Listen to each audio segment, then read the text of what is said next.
Okay, now we're ready to get started on this tricked out cherry cheesecake. Before we start, I have the oven preheated to 350 degrees. We're going to bake the crust for 7 minutes at that temperature. Then when we pull the crust out, we're going to reduce it down to 325, and that's what we'll cook the cheesecake at. For the crust, I have 12 sheets of these graham crackers, 12 full sheets. So you put those in, and these are low-fat graham crackers, very important. This is one of the places where we're going to save some calories. And you're just gonna pop these in your food processor and get them to a nice crumb consistency.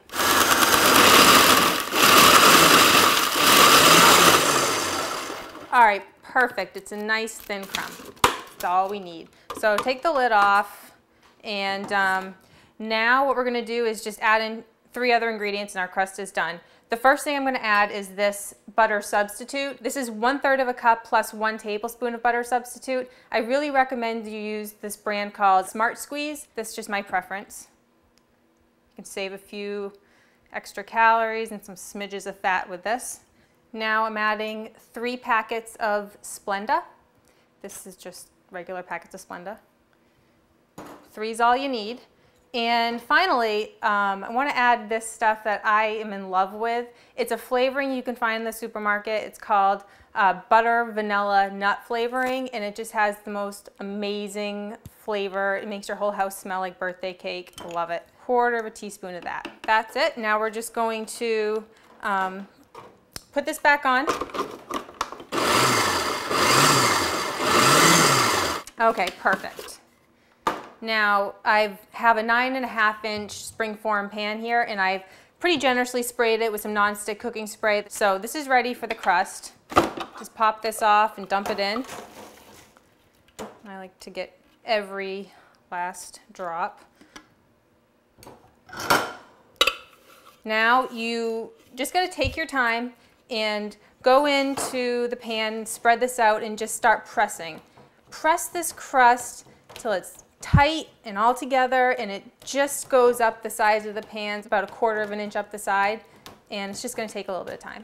You can also bump up the fiber in this if you want by maybe substituting some of the graham crackers with some fiber cereal or bran cereal, whatever you prefer. That really will bump up the fiber. You can get creative and just add, basically whatever suits you. Okay, so this is pretty much done. As you can see, it's covered the whole thing. It's nice and compact and tight in there. So I'm ready to pop this in the oven. I'm going to throw it in the oven for 7 minutes, clean up the table, and we'll get started on the filling. Okay, the buzzer just went off. It's been 7 minutes. I'm going to pull this out. And, it's nice and golden brown. I'm just going to set this aside while we make the filling. I'm also going to reduce my oven temperature to 325 degrees now.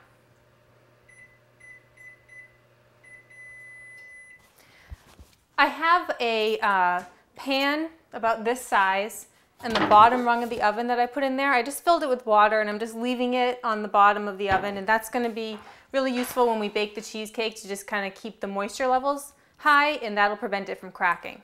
Okay, so now on to the filling. To start, we're going to use 4 packages or 36 ounces of fat-free cream cheese, and I prefer the Philadelphia brand. I think it just makes a better consistency. And what I have here is my electric mixer fitted with the paddle attachment. If you don't have this mixer or you don't have a paddle attachment, you can use a whisk. It's not a big deal. So we're going to dump this in, and this is at room temperature, so that will just help it blend. Now I'm going to turn this on and get it going on low. When it starts to soften up, you can go ahead and add the next ingredient. I'm using SPLENDA again. This is 3/4 of a cup plus 2 tablespoons of SPLENDA. You can use sugar. You can use any kind of dry sweetener. I just happen to like this because it really brings down the calories. You want to make sure you're using the SPLENDA granules for this and not the little packets. And if you are going to use sugar, it's just a 1-for-1 substitution. Okay, this is a great time for us to scrape down the bowl.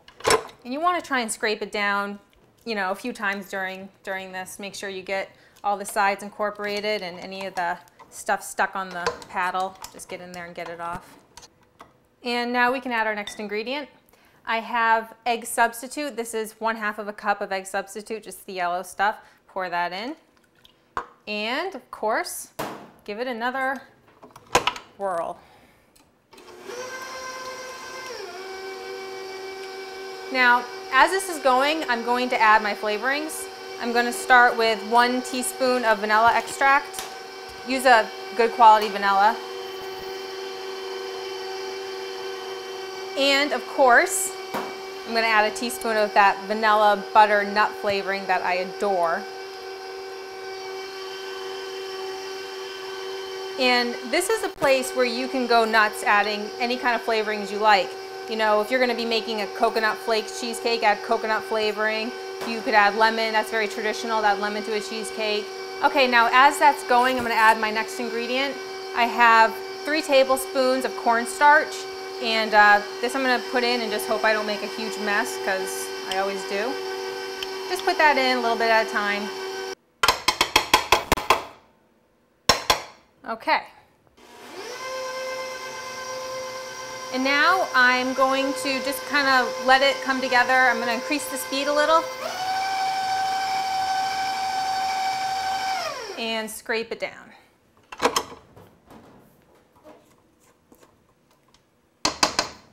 The last ingredient to our filling is fat-free sour cream. This is 16 ounces or one of your average sour cream containers. And I'm just going to plop that in. Add this last because it's nice to have this keep its volume. So you just want to mix this until it's combined, but don't over mix it now.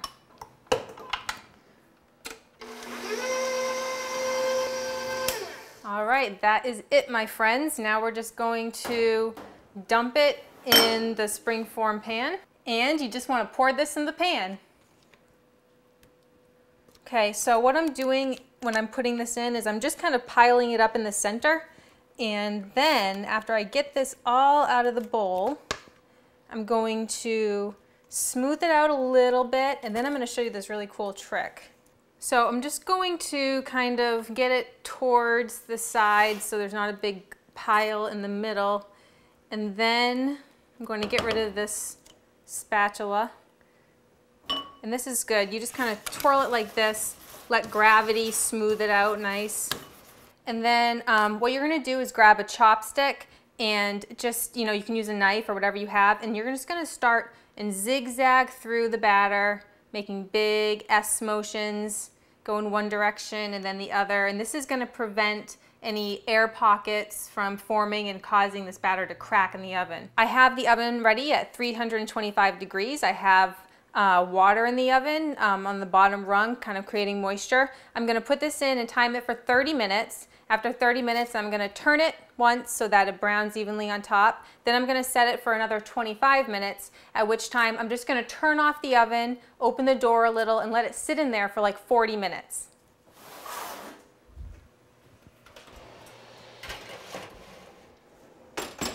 All right, this is the best part. We're going to top our finished cheesecake. This is one that I actually made yesterday, and I've had it sitting overnight in the fridge. So I'm going to open it up and show you what it looks like. How good does that look, right? Okay, so now we're going to pop it out of the pan. So this is so easy. Just do that.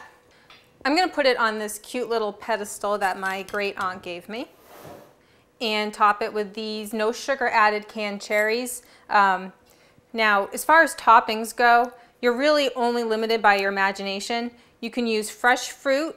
You can use, some people like to put a bed of sour cream underneath their fruit. You can take fruit and then add a warm glaze with some, jam or jelly. You can use chocolate. That won't really be so healthy, but I can find a way to make it healthy, trust me.